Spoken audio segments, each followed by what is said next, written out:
Hey everyone, Mr. Happy here, and in this video, I'm going to be sharing with you some things to expect to hear about at the upcoming European Fan Festival for Final Fantasy XIV. Much like with the North American one, people have been asking me what they should expect to see because a lot of people started playing in Shadowbringers, and Endwalker didn't exactly have the traditional way of doing things. All of the events got moved online, we only had 2 of them, so the way the news was handled was a lot different than every expansion prior, and thus the way that Dawntrail is revealing its information as well. So I looked at the past European Fan Fest to refresh my mind, and I'm basically going to be using those as a basis to let you know what you should expect to hear about during the opening keynote on October 21st. So first of all, without a doubt, we are going to be getting some form of updated trailer right from the get-go. Now, I personally predict that it's going to continue the scene between Derplander, our Warrior of Light, and Gulul Jaja and their little duel. I think that's going to be used to properly tease one of the new jobs that they will then talk about later in the actual FanFest. Now, they have done this in the past when it comes to revealing jobs in the trailer, specifically in the second extended trailer, so there's a good reason why we're holding that to prediction. That being said, they also may extend other scenes, and they may not even extend a scene that reveals a job at all. That's just a straight prediction from me, but I'd expect about 30 to 40 seconds of additional footage for Dawntrail's teaser. This will not, however, be the full trailer. That will be held until the JP Fan Fest in January, so you do have one more extension to look out for. Now, they are very likely to jump into the new job reveal after the first 5 to 10 minutes of kind of introduction and warming up the crowd. Thank you for being here. I'm Naoki Yoshida. Introduce the translator on stage. I don't know if that's Kate again, but Kate did fantastic last time, so I hope to see her back.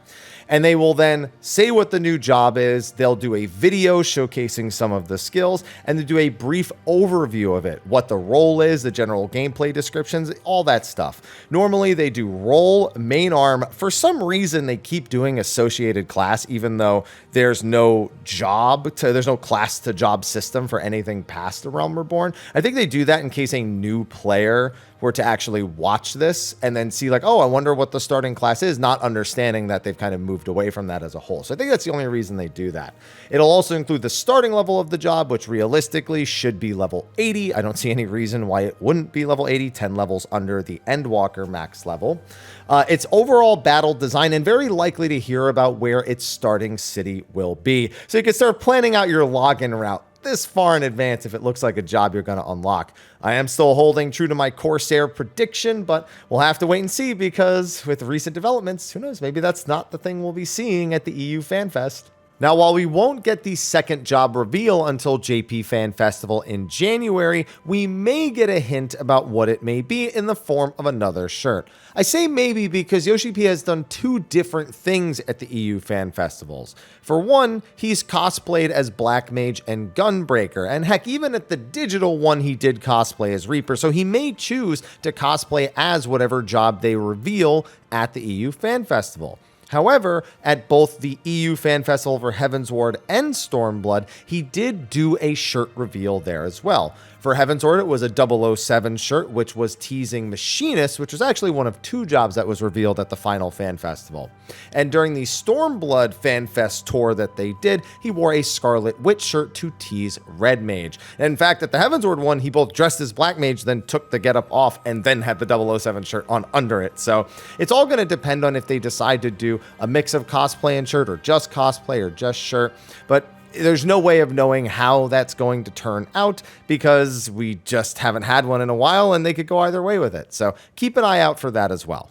Now, the new job reveal at the second Fan Fest is usually accompanied by minimum one other incredibly exciting announcement, but what that is not always consistent across EU. So let's go over some of the things that are more low-key expected we should get some additional comments on, because those are easier to kind of filter in. For one, we'll probably get more descriptions of the different story elements. We know about the contest for the throne, we know about Gulul Jaja, and we know about some of the areas and the peoples that are there. We're very likely to hear more about some of the characters that are going to be appearing, ones that we already know specifically, and what their role is in that story without spoiling anything over much.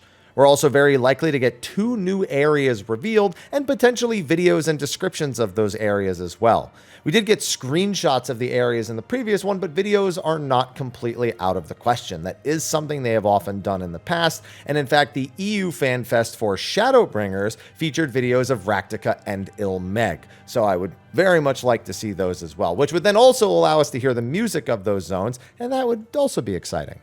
Also expect them to recap all of the stuff from the North American FanFest. It's an unfortunate truth because it does eat a lot of time, but there's sometimes additional comments sprinkled about that information. You know, stuff like battle system maintenance, where they talk about how, you know, we're going to have to remove some abilities, add new abilities, you know, maybe we'll make some other changes. And if they're going to mention another major new change or even a minor new change, this is where they might add commentary to something like that. They'll talk about the new dungeons. They'll talk about other forms of endgame content. For example, the restoration of Ishgard was revealed at a previous FanFest, but this is mostly a recap section. Now, if they haven't revealed the 8-man raid series at this point, which they haven't in the case of Dawntrail, it would be very much within expectation to hear about that at EU. They have classically tried to do it at EU and then held it for JP, even saying that it would make the keynote too long is one of the reasons, and so that may happen here again. But don't be surprised if we find out what the new high-end raid series actually is. We just don't know how long this is going to run, especially because we're likely to hear and see more about the graphics update. I expect that to eat a little bit of time out of all 3 of the FanFests. At the very least, almost everything they show us, there's going to be that little undertone remark where it's like, oh, you know, that looks really good at the new graphics update that we're doing. On top of that, any sort of game systems or system updates that they were doing or that they mentioned at North America are going to get recapped as well. Probably stuff like the double die channels that we heard about that everyone cheered for, as well as anything server update related. You know, just don't be surprised also if we maybe get a solid date on the Xbox stuff. We are actually expecting quite a bit of information in terms of solid dates, especially when it comes to stuff like the Fall Guys collaboration, which they told us they'd have a lot more to tell us about in October at the EU FanFest,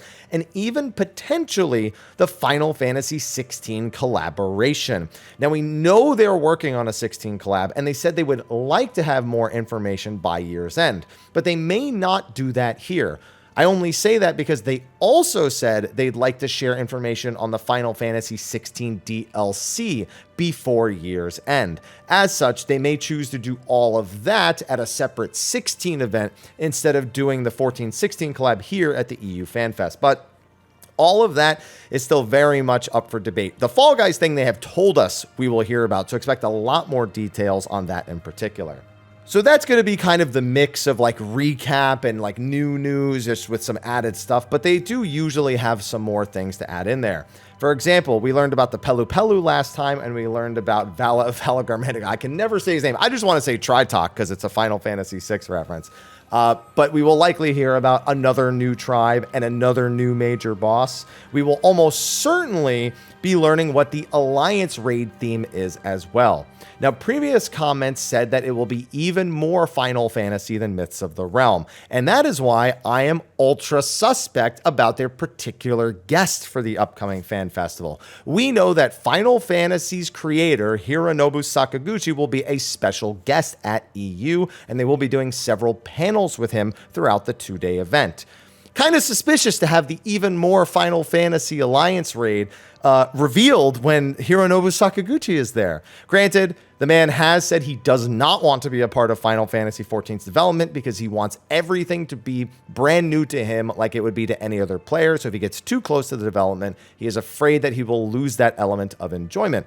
That being said, he could also just be saying that so we stop wondering. So who even knows? But I think that sounds like a very Sakaguchi thing to say, regardless. Now, another thing that we're not 100% sure may occur, and I personally don't think will be there, but I'd like to lay the foundation, is our new race coming to Final Fantasy XIV. Now, I say new race, but it's really a new gender for an existing race, in that of the female Hrothgar.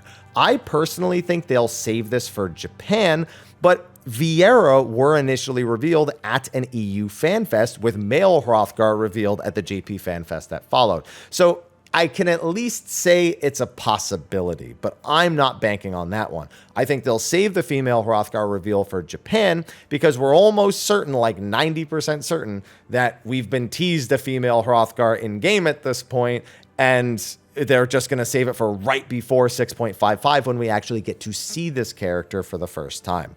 Then we move into kind of QVC mode, where they're going to be basically selling us stuff for the remaining bit, if not throwing in a couple of bonus elements that we may not have expected, similar to the Xbox announcement that we got at the end of the North American Fan Festival. For example, I expect to see the Collector's Edition and all of its contents, both the physical and digital items that will be coming with the different Collector's Editions. I also expect to learn about the pre-order contents and even potentially an early access period. Now, I don't think they'll give us the early access date, even a tentative one, because I think they're not going to feel confident enough in giving us a solid release date. And with an early access date, we get a release date, because early access is literally just the weekend before release. So it takes a lot of confidence to give us that. And again, I don't think they will. If anything, they might settle for maybe a benchmark date, but I even think that's not going to be told to us for quite some time.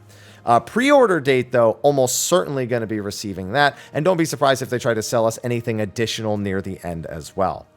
So yeah, expect this to start really strong with the new trailer and the new job, kind of level off in the middle with the recap stuff, and then kind of pick up a little bit in excitement, sort of a gradual pickup in excitement towards the end of the opening keynote. It's worth remembering that there is no letter from the producer live at this EU Fan Fest, so all of the most important information will come from this opening keynote. While we can definitely keep our eyes out for commentary from the different panels, this is the bit that is most important. I do plan on reporting on that for those of you who don't wish to wake up super early on the state side of things, but I will be doing so from Las Vegas as I am attending TwitchCon in Las Vegas on that very same weekend. They just had to overlap, didn't they? But I'll have you your news all the same, so don't you even worry about it.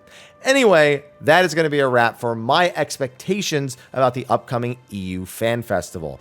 If you have any of your own, or there's something you're hoping to find out about, put it in the comment section below. But I'll tell you this, if you're expecting to hear about any specific job-related stuff, don't. We won't hear about that till probably within a month to a month and a half before release. They're going to want to nail that kind of information down as much as possible before giving us specifics about new abilities, reworks for stuff like Dragoon and Astro rotations. All that stuff's going to have to wait till later. But anyway, thanks for watching. Be sure to like, favorite, subscribe, and share, and I will see you in the next one.